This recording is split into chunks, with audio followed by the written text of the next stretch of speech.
Welcome, our fellow lovers of love, and thank you for joining us on yet another excursion through the stream of consciousness, down the river of tranquility, to fill the lake of life with love.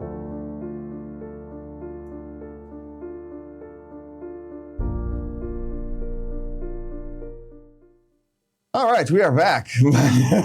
My lovers of love. We're talking love today, this week. Oh man, I'm gonna have to write 3 intros. I didn't think about this. I'm gonna have to write 3 intros for this week. I'm not doing 3 intros this month, so we're all getting short-sighted. Congratulations, this is your intro for the second episode this week, where we're talking love. This is gonna be an adventure these next few weeks as we get sorted out into our new schedule here. So Monday we were talking about work and stuff, questions. Now we've got love. Love things are mostly parenting and family relations, friendships, that kind of thing. And so you can tune in with us on Saturday night, and you can find our relationship questions and intimacy questions. We cover those. All right. So what did I say I was going to talk about at the beginning of this? There was something. Oh, Earth Day. Earth Day. I was down at Earth Day. And it was cold and rainy and wet. It didn't really rain a lot, but it was kind of misty. Mm-hmm. And so no one showed up. There was more people for vendors there than there were, attendees. Oh, man. Which is completely opposite from last year. Yeah. Last year it was packed. There was a lot of vendors and there was a lot of things, which is oddly enough, because the year before there was light on vendors, but a lot of attendees. So in the last 3 years, we've gone light on vendors, but lots of attendees, to lots of both, to now lots of vendors and no attendees. So which means next year, we're going to start the cycle over again? The vendors are going, oh, that was terrible. Why show up? So they're not going to show up because there weren't a lot of people this year. But anyway, it is what it is. And, I have a lot of hippie type friends, right? But man, that Earth Day crowd they give hippies a bad name. Why? Just because some of these people need to know what showers are. I'm just saying. And we're not talking people who are, down on their luck. No. We're talking professionals who, for whatever reason, decided to go to Earth Day very earthy. I never read about that being a thing. Well, I don't think it's I just don't think it's. They even have, this kind of, I forget if it's a rock but it's that you use for deodorant. Come on. There's something you can try. Yeah, soap. I'm not one to judge people who are kind of living their own lives, but yeah. Anyway. You're out in public. There was a lot. Come on, man. The people who did show up, and we're not, remember, this is more vendors than people, so we're talking the vendors here. Ooh, what the heck is going on? That is not professional. Well, some of these, they're these little nonprofit environmental groups, right? It's very cheap to get a booth there. It's like $40, $25, $50 depending upon, so it's not inexpensive. So you get the Green Party, and the Democrats had 2 separate booths. So the Democrat Party, we don't discuss much politics here, but the Democrat Party, you had on one side, you had one group of Democrats. On the other side, they have a different group of Democrats. And good Lord, you didn't want those 2 talking to each other. It's like there's a civil war going on in our local Democrat Party here. And so on the other corner, you had the peace and freedom people. And then on the other corner, it's something like separated the political things to the very far end. And so anyway. I wonder who thought that up. I'd put them together. You could. They put the city council people and kind of in the middle. So there was a city council member and a county supervisor person was there, or something like that. So anyway, it was interesting event when you go out to these events, and these kind of Earth Days are odd events, right? Especially, at least here. because it's a quasi-city event. Half of the vendors are either city organizations, government organizations, the sewer district and SMUD and all the, all these various things, or these nonprofit things that get some of their money from the government, or these really, really grassroots save the trees and whatnot people who, they went and collected $5 from all their members to pay for the thing. I get it, more power to you. But for the love of God, wash your hair on occasion. That's all I'm saying. Just on occasion. Clean pair of jeans. Anyway, all right. So we're on to the parenting questions. So I guess leading into parenting questions, that's, teach your children how to take baths on a regular basis. There we go. I suppose is the answer to that one. All right. So what do we got first? Child being excluded because of my political views. Well, then you probably don't want them around those people anyway.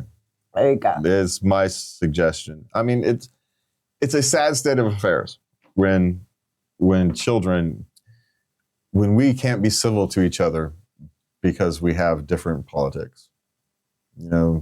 That's the real sad part of the modern politics. We can disagree about politics, but we shouldn't be disagreeable about politics on a personal level with the person in front of you, with your next door neighbor. And I read a story a couple of weeks ago, maybe it was a couple of months ago now, about a lady who moved from one area, highly political area, to another highly political area. Doesn't matter what it is. And she found out that her neighbors were the kindest people on the planet she'd ever met. Not just her next door neighbor, all of her surrounding neighbors. Every single one of them was willing to hop in and help her when she needed help without even knowing who she was, without having any personal connection. Helped their family, helped their pets. Middle of the night, went out looking for cattle, all this kind of thing. And it just goes to show you that politics has nothing to do with, your personhood. We can disagree on what we think the government should do, but we can all kind of agree that the best thing for us as individuals to do is to be kind to each other, to help your neighbor, to be kind to children, for the love of God. If we can't park politics for a couple hours while your children are playing, then there's something wrong with you. It's not that hard to not talk about. There's plenty of things in the world to talk about. That's what sports and the weather are for. If you've got nothing else. Well, why not talk about your children? Because you talk about your children all the time. You got sports and weather. That's just Vacation. Vacations. Yeah, stay away from health because then it's just But sports and weather, right? It's just, if you have a hobby, trains, bowling, whatever. Doesn't matter. Video games these days. People like video games. Talk about video games. Talk about what you watched on Netflix last night. It does not matter as long as it's not political. There you go. Just park the politics. And it's sad that people can't do that. So, okay. Is it normal for kids to any gaming parents? Oh, there's lots of gaming parents. Oh, yeah. I mean, especially if you're Gen X or later. Because Gen X were the original gamers, right? We were the ones who grew up with Atari. Sorry, but we did. Yeah. Pong. Pong. The video arcades. We're the original gamers. We're the ones who started gaming on the internet with the massively multiplayer games. It all started with Gen X. Rewrote those things. Remade the games. So yes, there's lots of gamers. And there's even gamer grandparents. Mm-hmm. Within my own family, I just found out my mother has a Switch attached to an 80-inch screen TV. So, and and she's a great grandmother. Yeah, that's what I'm saying. So there's lots of. Here's the thing: modern gaming is no real difference than when people would get together and to play pinochle. Their friends would come over, they'd play cards and have a good night. Now they do it over the internet, over Helldivers or something. It's the same thing, it's just different. Mhm. It's the same function. It serves the same function. It's just a different tool. Mhm. So it's no different than playing pinochle or bridge or backgammon or whatever the parents used to do in the past. They're still gaming. They're just gaming differently. Pinochle. Yeah. Okay. Is it normal for kids to love being tickled? This child is 7 and he asked to be tickled. He likes to be tickled. Well, some kids like to be tickled and some kids find it torturous. Yes. Yeah. So, it's perfectly normal. There's a wide range of normal. I think we forget that there's a wide range of normal, right? Sometimes I think we forget that normalcy is a wide range. It is. Some kids hate to be tickled. Some kids like to be tickled, and some kids like to be tickled for 2 minutes. And after that, they can't take it anymore. Know your children. And if they're asking, what they really mean is they want to play with you. So play with them. Have some fun. Little roughhousing. Okay. He's asking to play. So play. That's my suggestion. There you go. Okay. How do you help a child get over irrational fears, like a shark swimming in the shower? Swimming into the shower. He's going to come up to the drain. Yeah. Yeah. One, the only really thing you can do is you go, sharks can't come swimming through the drain, but they're not going to listen anyway because they've already gone on to fantasy land. They're not really afraid of the shark. First, you've got to understand these things are representative of some other fear, right? Children's imaginations. The shark is a representative of whatever fear they actually have. Maybe the fear actually is them being swept down the drain. Who knows what their actual fear is. But the shark is a manifestation of that. And so you have to both acknowledge it while at the same time slaying it. You can't just completely dismiss it as silly because there is an underlying something there. Uh-huh. But it's not the shark. Okay. So you have to dismiss the shark, but you have to figure out what the underlying issue is. Maybe he's afraid of drowning and doesn't want to take a shower. Okay. Maybe he's maybe he watched a movie and he saw someone drowned and that's stuck. He doesn't even realize that that's what this is. Okay. It's manifesting as a shark. Who knows? So there's going to be some investigating has to be done. Okay. But work with them. Acknowledge it, but downplay it. Maybe you have to sit in the shower with him a couple times while he's taking a shower. Mm-hmm. Yeah, it is what it is. It's not the worst thing in the world. Yeah. Okay. Why do most couples stop after 2 kids? Well, oftentimes you don't necessarily stop. It just doesn't happen again. Mm-hmm. Age or whatever, opportunity. You're less active, so less chances, various things. But, there's economics, it's time, it's energy, right?